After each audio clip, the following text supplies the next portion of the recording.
আপনার ফোনে সিম চালু থাকবে এবং আপনি সবার সাথে আপনার ফোন দিয়ে কথাও বলতে পারবেন। কিন্তু কেউ যদি আপনার ফোনে কল দেয় তাহলে আপনার ফোনে কল ঢুকবে না। এই কাজটি আপনি আপনার ফোন থেকে করতে পারবেন। কিভাবে করবেন চলুন দেখিয়ে দিচ্ছি। ফোন থেকে ডায়াল প্যাডটি ওপেন করবেন।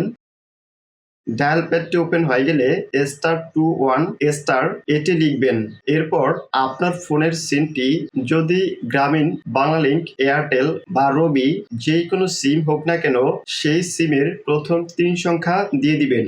অর্থাৎ আপনার সিমটি যদি গ্রামীণ হয় তাহলে 017 দিবেন, আর যদি বাংলালিংক হয় তাহলে 019 দিবেন। ফোন নাম্বারের প্রথম 3টি সংখ্যা দেওয়া হয়ে গেলে হ্যাশ দিবেন। হ্যাশ দেওয়ার পর কলে ট্যাপ করবেন। কলে ট্যাপ করার পর এরকম একটি পপ আপ শো করবে, এখান থেকে ওকেতে ট্যাপ করবেন। এখন আপনার সিমে কেউ যদি কল দেয় তাহলে কল আসবে না, কিন্তু আপনি সবার সাথে কল দিয়ে কথা বলতে পারবেন।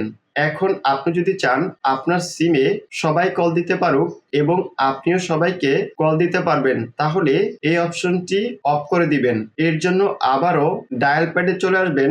ডায়াল প্যাডে আসার পর টাইপ করবেন #21#। টাইপ করার পর কলে ট্যাপ করবেন। কলে ট্যাপ করার পর আবার এরকম একটি পপ আপ শো করবে, এখান থেকে ওকেতে ট্যাপ করবেন।